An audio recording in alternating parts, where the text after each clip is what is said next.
ابو برزہ فضلہ بن عبید رضی اللہ تعالیٰ عنہ نے کہا کہ نبی صلی اللہ علیہ وسلم صبح کی نماز اس وقت پڑھتے تھے جب ہم اپنے پاس بیٹھے ہوئے شخص کو پہچان لیتے تھے۔ صبح کی نماز میں حضور صلی اللہ علیہ وسلم 60 سے 100 تک آیتیں پڑھتے،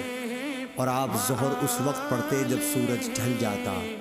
اور عصر کی نماز اس وقت کہ ہم مدینہ منورہ کی آخری حد تک نماز پڑھنے کے بعد جاتے، لیکن سورج اب بھی تیز رہتا تھا۔ نماز مغرب کا حضرت انس نے جو وقت بتایا تھا وہ مجھے یاد نہیں رہا،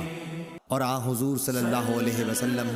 عشاء کی نماز کو تہائی رات تک دیر کرنے میں کوئی حرج نہیں سمجھتے تھے۔ پھر ابو المنہال نے کہا کہ آدھی رات تک مؤخر کرنے میں کوئی حرج نہیں سمجھتے تھے،